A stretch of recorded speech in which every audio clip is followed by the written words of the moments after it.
everybody. I'm going to go pretty quickly because I know Bob wants to make sure we have some time for questions and answers. So I want to cover a couple things. First is a new program that you probably heard about in the media in November of last year, although we've been working on it since last summer.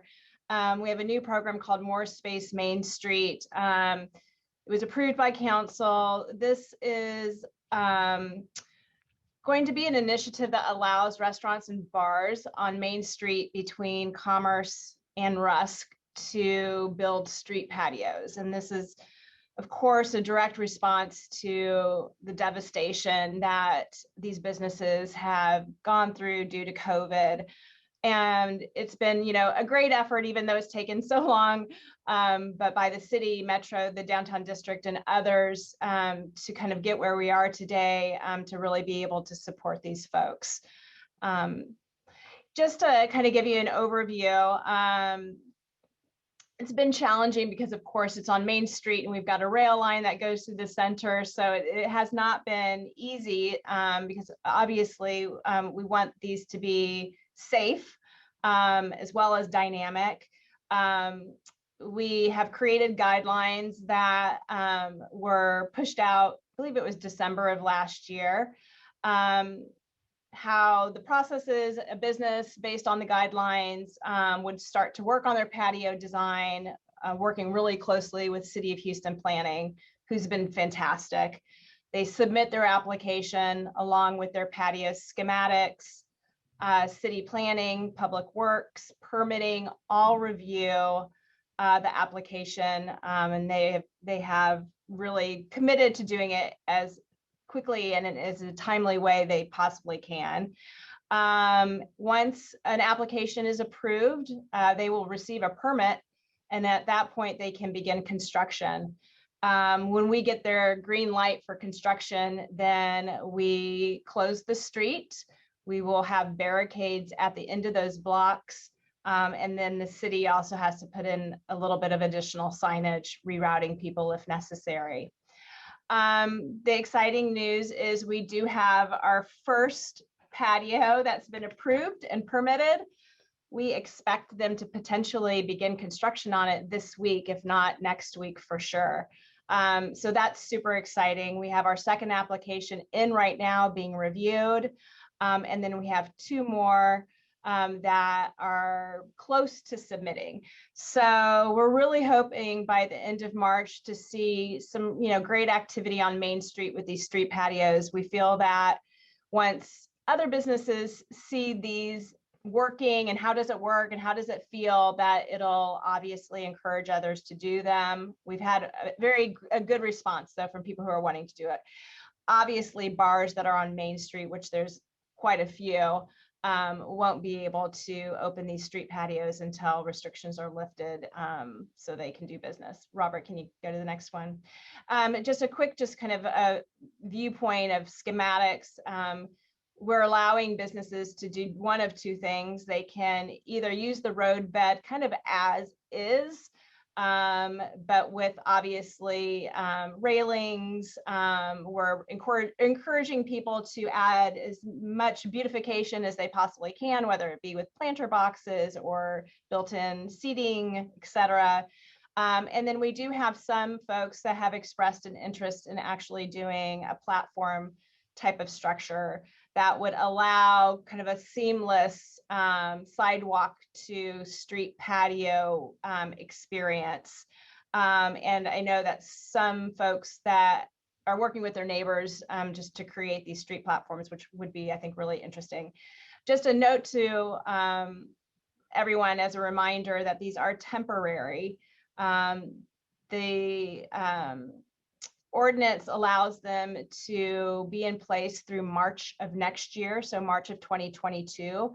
It does also allow the mayor to extend this if he sees fit. So come next spring, if we think that we need to, for this program to go longer, it certainly can.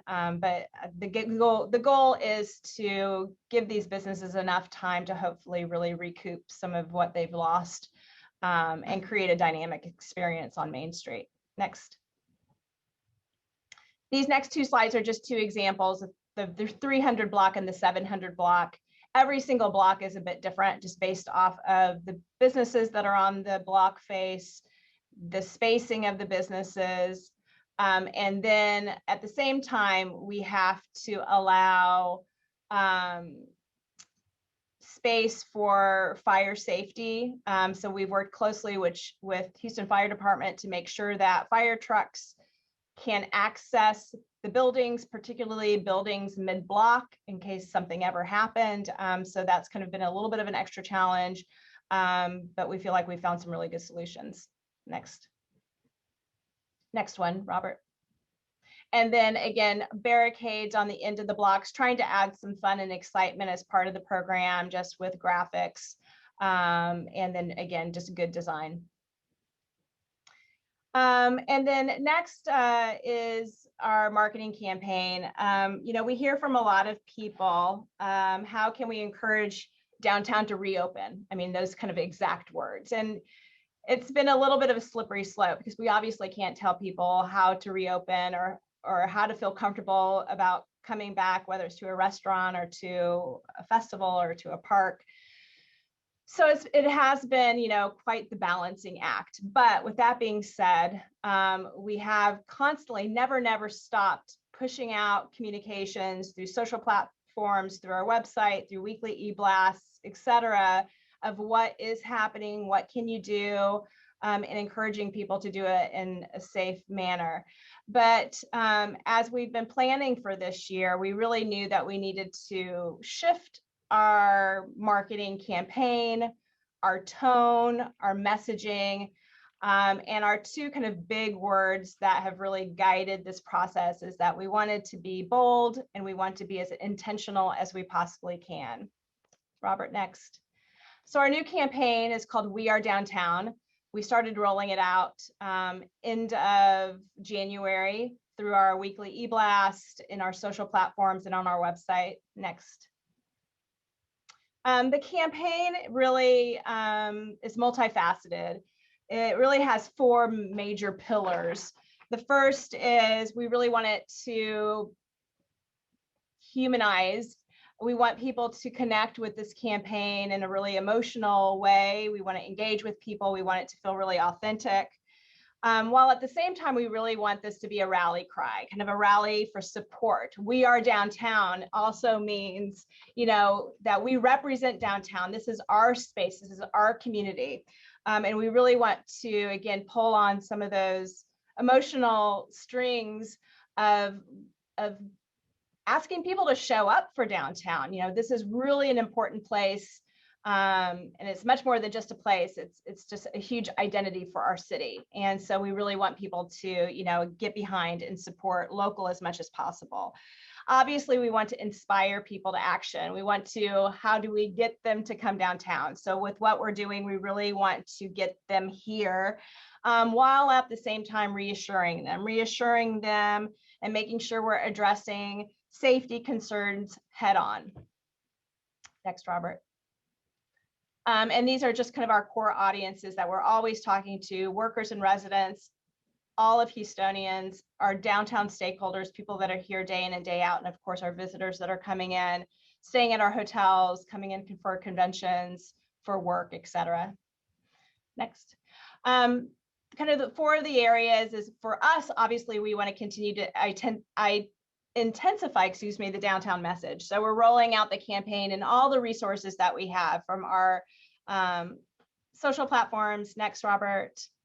You can kind of cycle through these, Robert. Our weekly e-blast, which we just rolled out with the new look and feel, through a lot of great social messaging, wanting to really, again, connect with people of how can we layer on this branding while still storytelling and talking about the great people and places that are downtown. And then we're going to see this kind of in an impactful way with the spring issue of Downtown Magazine, which will be out in the next couple of weeks, with the feature story about the campaign, and about all kind of the new things that we're looking forward to, and reinforcing kind of our new look and feel. The other thing we want to do is empower our stakeholders, because, you know, we can be out there talking about what to do and coming downtown and positive, positive, positive, but we will make a greater impact if we're all doing it. So we really want to be able to provide the tools for our stakeholders, whether it's a small business or it's a major property owner, that how can you take this campaign and also get behind it and help push things out. So we'll be doing a lot of tools, providing a lot of tools that people can use. The other thing we want people to do next, Robert, is to move the public to action. So again, also providing these similar tools to the public where they can, if they're posting a picture, they can layer on a sticker or a banner or a tag, just letting people know that they support downtown. Next. And one of the big things is making sure it's kind of in real life, showcasing downtown in the moment. So we really want to make sure that we continue, but even more so, of letting people know what it looks and feels like to be downtown, because I think some people think that downtown is a bit of a ghost town, but that's not the case. There's a lot going on, and we want to make sure that we're showing people doing Zumba at Discovery Green, or watching a movie at Market Square Park, or having a great meal. And again, doing it in a safe way. Keep on going. And then last but not least, we're working on an art project that really kind of, again, encompasses this entire We Are Downtown theme. We're calling it a gateway project, where we'll be working with some major properties and parks and locations in downtown to do an art project, just again, to kind of create this kind of offline experience that people can talk about and create a little bit of buzz. A lot more to come, but this is the new campaign in a nutshell. We'll be doing some stakeholder meetings specifically about how people can get involved over the next few weeks as well. And of course, you can always contact me if you have any questions about it. And I am going to throw it back to Bob.